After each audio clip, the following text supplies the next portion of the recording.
The Aldred Grand Hotel on Broad Street in Charleston, South Carolina, had been dark for 31 years. Felicity Aldred had spent 4 of those years, and most of her inheritance bringing it back.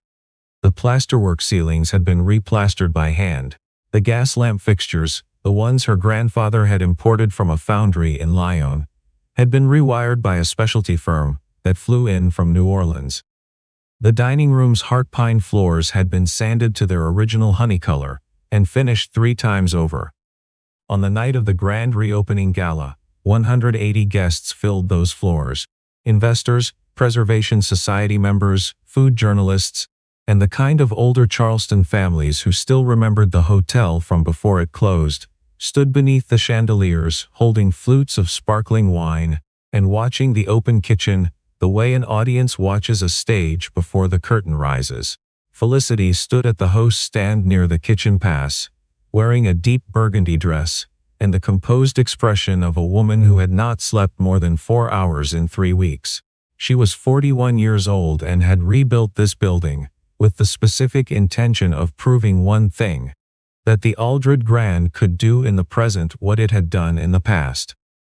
The dish that had made the hotel famous was the Aldred Low Country bouillabaisse. Her grandfather, Raymond Aldred, had developed the recipe in 1947 from the old Gula fishing traditions of the Sea Islands, using a cold start roux and a specific sequence of adding the shellfish that produced a broth no one had been able to replicate since the hotel closed. Felicity had hired 3 chefs to recreate it.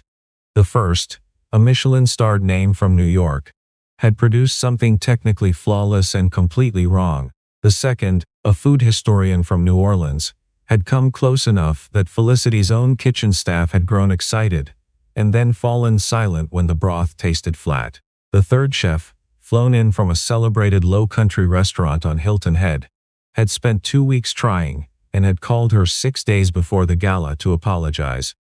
On the night of the reopening, the dish was supposed to be served as the opening course. It was the centerpiece.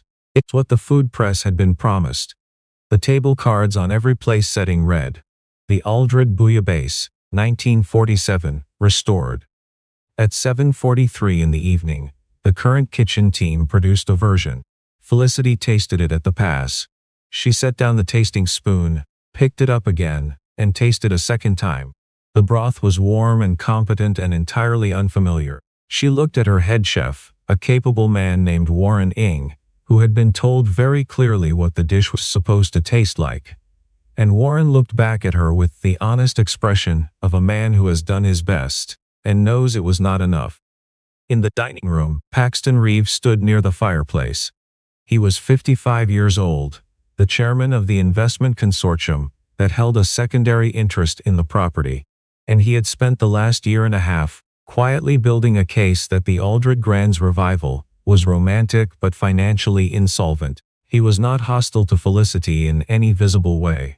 He only smiled at the right moments, asked the right questions in the right tone, and waited. If the bouillabaisse failed tonight, if the food press wrote that the grand promise of the Aldred Grand's flagship dish could not be kept, the consortium would have grounds to call in the performance clause on their investment. The property would be valued accordingly. Paxton had a buyer already identified. He was holding his wine glass and watching the kitchen pass with the patient attention of a man who already knows how a story ends. In the back corridor behind the kitchen, in the narrow service hall where the dish carts moved and the pot scrubbers worked, and the night's hired staff tried to stay out of the way of the line cooks, Corbin Slade stood at a stainless steel sink with his hands in hot water. He was 39 years old and had been hired through a hospitality temp agency 2 days before the gala to wash serviceware for the evening. The pay was $42 an hour, which was the best rate he had seen in 3 months, and he had taken it without asking questions. His daughter, Nola Slade, was 7 years old. She sat on an overturned milk crate beside the far wall, with a worn composition notebook open on her lap, turning the pages carefully the way she had been turning them for 2 years. The notebook had belonged to her mother. On the cover, in handwriting that Nola had long since memorized, were the words, "Diane Slade, Field Research, Low Country Culinary Heritage Project, 2021-2022. The notebook was not a diary, it was primary research. Diane Slade had been a culinary historian working on her second book when she died in a highway accident on I-26 in January of 2023. Nola had been 5. She could not read most of her mother's notes, but she carried the notebook because it was the heaviest thing her mother had left behind, in terms of weight per page, and she had decided at some point, without articulating it to anyone, that the weight of it meant something. Corbin had brought her tonight because his regular babysitter had come down sick that afternoon, and he had run out of backup options.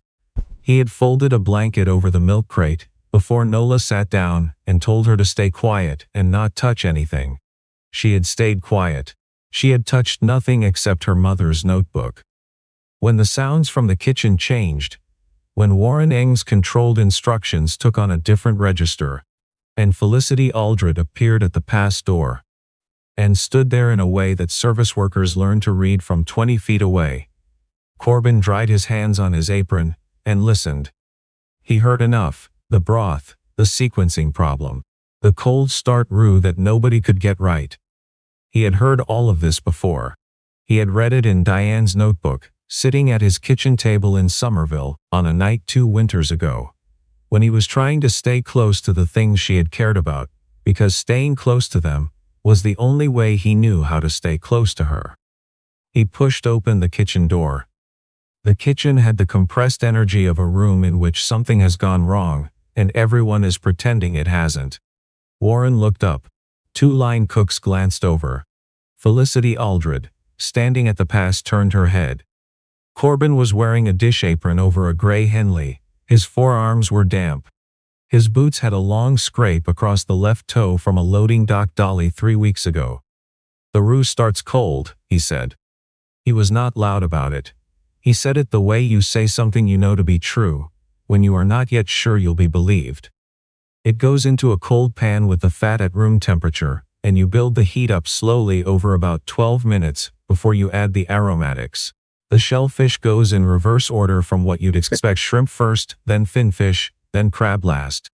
If you add the crab first, the broth turns. The kitchen went quiet in the particular way that kitchens go quiet when something unexpected has been said by someone who is not supposed to say it. Warren Ng crossed his arms. He did not respond to Corbin. He looked at Felicity. Felicity looked at Corbin. She looked at his apron, at his damp forearms, at the service door swinging gently behind him. She had been awake for most of 4 days. She had $2.7 million in renovation debt, and 180 guests in her dining room, and a journalist from the Post and Courier who had specifically requested the bouillabaisse course. She was not, in that moment, her most patient self. "The dish prep team has 2 culinary degrees between them," she said, her voice carrying the kind of steady executive calm that is not the same thing as calm. "Our consulting historian has a doctorate and spent 6 months on this recipe. Who are you, exactly?" "I'm the dishwasher," Corbin said. Someone near the cold station laughed, short and automatic. A prep cook near the back turned away. Felicity tilted her head slightly.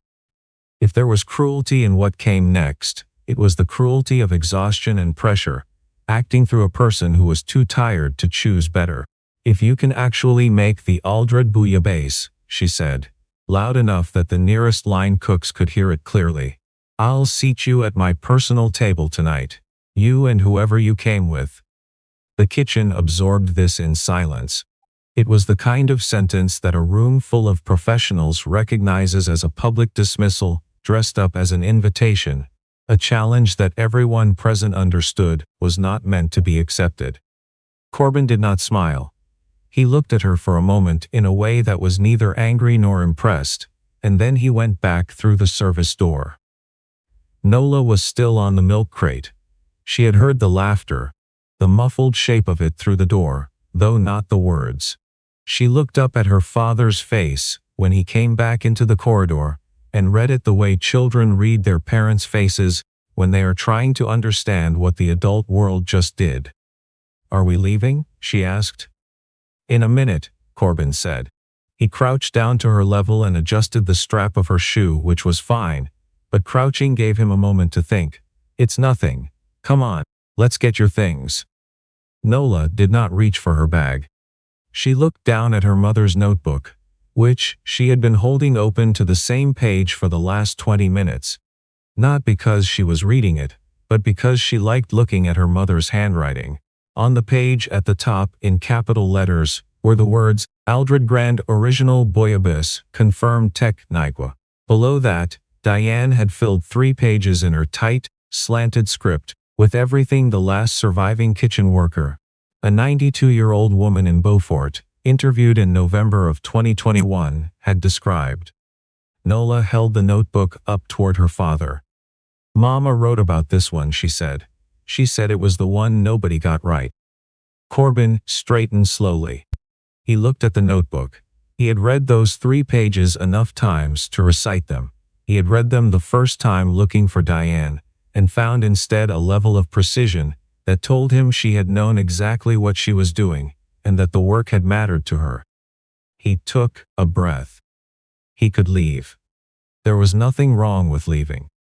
The woman in the kitchen had made her point in front of a room full of her own staff, and Corbin had no obligation to prove anything to anyone. He had done enough proving in enough rooms that had already decided what he was before he opened his mouth. He knew how this kind of room worked, and he knew the cost of caring about it. But Nola was watching him. And in her face was the same expression she had worn 6 months ago, when she had told her second-grade class that her daddy knew how to fix things, because Mama had always said so. She had come home that day and asked him if Mama had been right. And he had said yes, and she had nodded with the total confidence of a 7-year-old who has just had a belief confirmed. He had not wanted to make that promise. He had wanted to tell her that the world was more complicated than one person's belief in another person. He had not been able to do it. He took the notebook gently from her hands. Stay here, he said. Don't move from this spot. He pushed back through the kitchen door. The line had not moved. Warren was attempting a small recovery on the broth, which was not going to work. Felicity was on the far side of the kitchen talking in a lowered voice with a woman from the event staff, some kind of damage control conversation about timing. 2 of the line cooks looked at Corbin when he came back through the door and looked away again.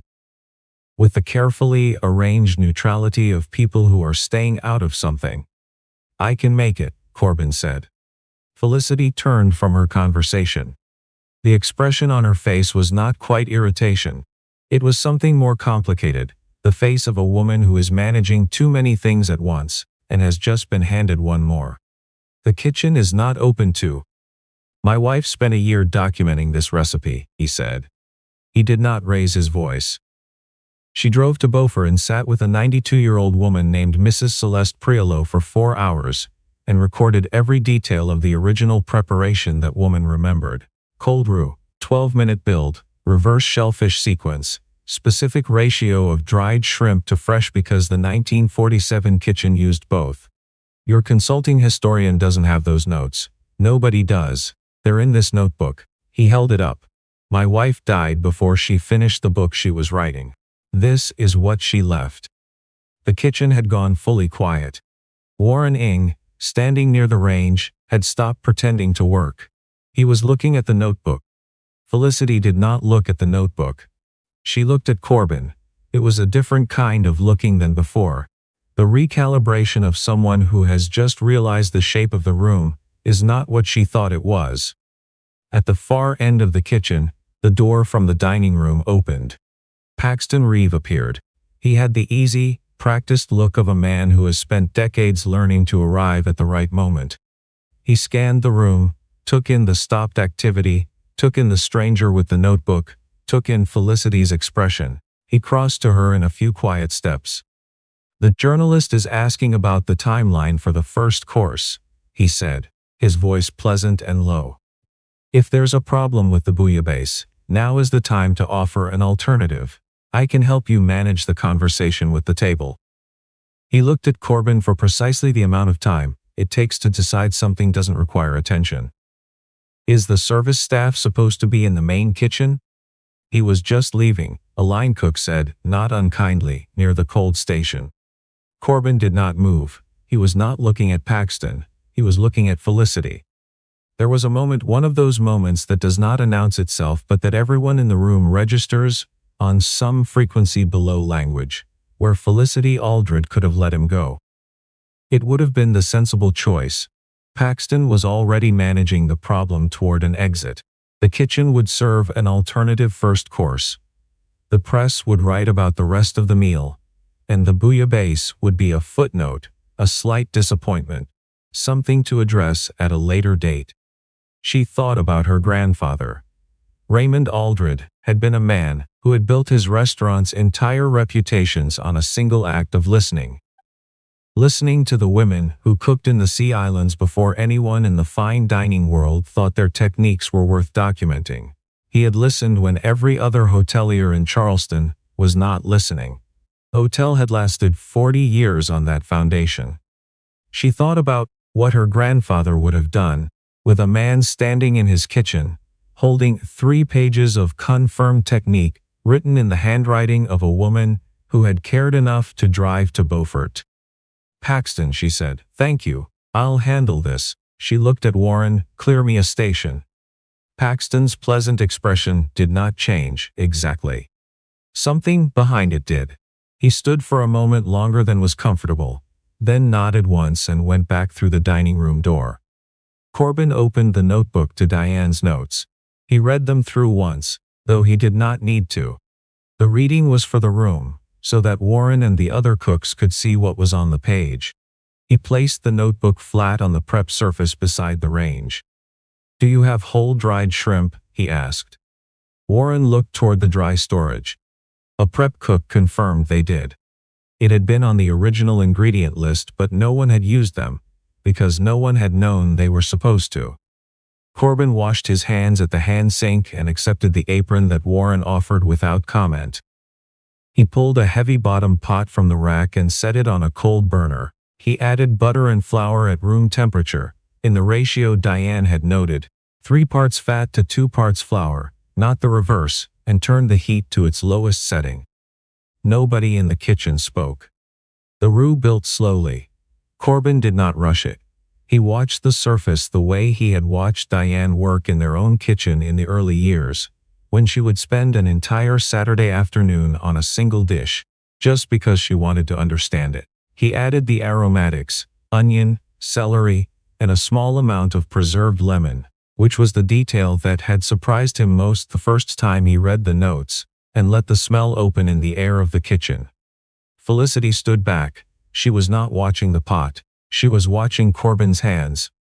She had observed trained chefs work for 4 years.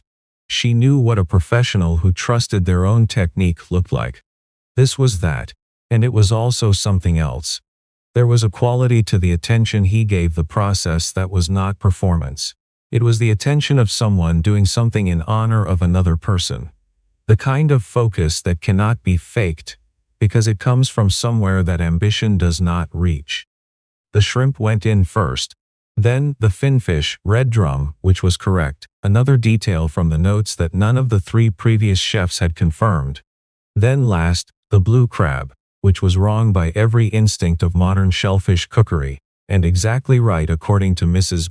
Celeste Priolo, age 92, Beaufort, South Carolina, November 2021. The broth turned a color that Felicity had not seen before. Not in any of the 3 previous attempts. Not in any of the photographs of the original dish that she had tracked down in the hotel's archived menus. A deep amber with a reddish undertone that seemed to come from somewhere inside the liquid, rather than from the surface. Edgar Mast, who was 71 years old and had worked the Aldred Grand's original kitchen as a young line cook before it closed, had been invited tonight as a guest of honor. He had heard something, perhaps the change in the kitchen's rhythm. The way men who spent decades in a kitchen hear rhythms in other kitchens, and appeared now in the pass window, leaning on his cane, looking over Warren's shoulder. He was quiet for a long time. Then he said, in a voice that did not need to be loud to carry, "That's the color." Felicity looked at him. "That's the color it was," Edgar said. I haven't seen that in 30 years. The kitchen held its breath. Corbin ladled the broth into a small tasting bowl and set it on the pass without fanfare. He stepped back. He wiped his hands on the apron. He did not watch Felicity taste it. He looked instead at the service door, through which, if he concentrated, he could just make out the edge of the milk crate where Nola was sitting. Felicity lifted the spoon. She tasted. She set the spoon down. For a moment she was entirely still. Edgar, at the window, pressed his lips together. He did not speak. He looked down at the floor and stayed that way, and everyone in the kitchen understood what that meant. Felicity tasted a second time, then she looked up. "Warren," she said quietly, "we're serving this." The dining room of the Aldred Grand received the bouillabaisse course at 8:47. The food journalist from the Post and Courier, who had been composing a politely apologetic paragraph about the probable substitution, put down his pen when the bowl arrived and did not pick it up again for several minutes. The older couples at the center tables, the ones who had eaten at the Aldred Grand before it closed, said nothing at first. One woman near the window put her hand over her husband's and looked at him without speaking. It was the look of people who have just been returned something they had stopped expecting to see again. Paxton Reeve, at his seat, ate exactly half his bowl and asked for a glass of water and did not finish. In the back corridor, Corbin had returned to the sink. His hands were in hot water again. Nola had fallen asleep sideways on the milk crate, the composition notebook tucked under her cheek like a pillow. He watched her sleep for a moment before turning back to the dishes. He heard the dining room's applause at a distance, muffled and warm, the way outdoor music sounds from inside a house. Felicity found him in the service corridor 20 minutes after the course was cleared. She had taken off her heels and was carrying them in one hand. She stopped in the doorway. The fluorescent lights were less forgiving than the gas lamp fixtures in the dining room, and she was aware of looking, for the first time all evening, simply like herself. Nola stirred on the milk crate and opened her eyes. She looked at Felicity for a long moment with the direct, unsentimental gaze of a child who makes her own assessments. Felicity crouched until she was at Nola's level. "Your dad just served the best course I've had in 4 years of working on this hotel," she said. She said it to Nola directly, not over her head. "I think that's because of your mom's notebook. That must be a very important book." Nola considered this. "Mama spent a lot of time on it," she said. "Daddy says that means it mattered." Felicity looked up at Corbin. He was watching the exchange without expression, the way fathers watch their children in conversation with adults, present, but not intruding. "I owe you an apology," Felicity said, standing. She did not soften it or qualify it. "What I said in the kitchen was meant to make you feel small, and I knew it when I said it. That was wrong." Corbin was quiet for a moment. "You were under pressure," he said. "I was," she said. "That's not an excuse." He accepted this with a nod. Not forgiving exactly, not yet, but receiving it honestly, which was more valuable and rarer. "My wife would have been glad someone used those notes," he said. "That's what they were for." Felicity looked at the notebook, which Nola was now holding against her chest again the way she had been holding it all evening. "I'd like to speak with you about the hotel," she said. "Not tonight. When you have time." She glanced at Nola. "When you both have time. There are more dishes in the archive, recipes that have been lost the same way the bouillabaisse was lost. If your wife documented other things." "She did," Corbin said. "Then I'd like to do this properly. A consulting arrangement with a real contract, your schedule, your terms."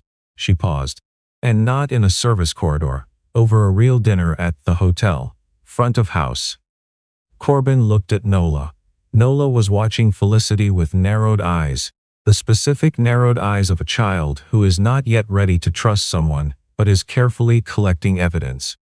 "What about her?" he asked. He said it simply, not as a challenge. It was a genuine question, the first question he always asked about any arrangement, because it was the only question that actually determined the answer. Felicity did not hesitate. Her too, obviously. She spoke to Nola directly. "You'd have to eat at the hotel. Is that all right with you?" Nola weighed this with the gravity of someone deciding something important. "Do they have plain pasta?" she asked. Something moved through Felicity's face that was not quite a smile, and was warmer than one. "We can make plain pasta," she said. Corbin made a sound that Nola would have recognized as the thing that happened in his chest, sometimes when something caught him off guard in a good way. It was not quite a laugh. It was the sound of a man who has been braced against something for so long that when it eases, the relief comes out sideways. Nola looked up at him. Then she looked back at Felicity. She reached into the front pocket of her jacket and pulled out a small photograph, slightly bent at one corner, that she kept with her most days. It was a picture of Diane Slade at a research table, bent over a notebook, not looking at the camera. Nola looked at the photograph for a moment. Then she tucked it carefully back into her pocket. "Okay," she said. Outside, in the Aldred Grand's dining room, the bouillabaisse was being discussed the way dishes are discussed. When they have done something more than feed people. When they have returned something to the world that the world did not know was gone. The food journalist was rewriting on his phone. The older couple by the window was still holding hands. Edgar Mast, back at his table near the fireplace, held his own empty bowl for a long moment before setting it aside, and the expression on his face was the expression of a man who has just heard a voice he thought he would never hear again. Paxton Reeve left before the second course. His exit drew no particular attention. He would make calls in the morning. The calls would not produce what he had hoped. The performance clause, it turned out, had been met with considerable room to spare. In the service corridor, Corbin helped Nola into her jacket. He picked up Diane's notebook from the floor and held it for a moment, before tucking it carefully into the bag he carried everywhere. He had read it enough times that he no longer needed to open it to hear Diane's voice in the notes. The particular way she had of stating a conclusion directly, and then circling back to prove it from three directions, which had driven him mildly crazy when she was alive, and which he now recognized as the shape of how she thought. He had been making decisions based on that notebook for 2 years. Not the culinary decisions. Those were Diane's domain, and he had only followed her instructions, which she had written precisely enough that following them was not difficult. The other decisions, the ones about staying in Somerville, about the school and the babysitter network he had slowly assembled from neighbors, and the parents of Nola's classmates, the ones about not taking the better-paying jobs that required travel, because travel meant Nola in someone else's house for days at a stretch, and he had decided early on that was not the trade-off he was willing to make. Diane had not asked him to make those decisions. She had not been there to ask. He had made them in the way that he made most things, by sitting with them until they became clear, which was slower than the way most people decided, and also more final. He zipped Nola's jacket. She looked up at him. She did not ask if they were coming back because she had decided, in the way she decided things, that they were. She took his hand. They walked out through the service exit into the warm Charleston night. The hotel's rear garden was lit with string lights that ran between the old magnolias. From the dining room, through the tall windows, the sound of the gala carried outward, the particular warmth of a room full of people who have been given something they did not expect, and are not yet ready for the evening to end. Corbin and Nola walked to his truck in the lot off Archdale Street. He buckled her in. He got in on his side and sat for a moment without starting the engine. "Daddy," Nola said from the back seat. "Yeah. Do you think Mama would have liked the soup?" He thought about Diane at the table in Beaufort, writing for 4 hours in that notebook, asking questions in the careful way she had of asking questions, so that people felt heard rather than interviewed. He thought about her coming home that evening, and telling him about Mrs. Priolo, about the cold roux, about the reverse shellfish sequence, her voice carrying the particular excitement she reserved for discoveries she hadn't expected to make. "I think she already knew how it tasted," he said. "I think that's why she wrote it down." Nola was quiet for a moment. Then she said simply, "Good," and looked out the window at the lit hotel. He started the truck and pulled out onto Broad Street. Behind them, inside the Aldred Grand, the dining room's windows glowed steady and warm against the dark. The way a place glows when it has found, after a long absence, the thing it was built around.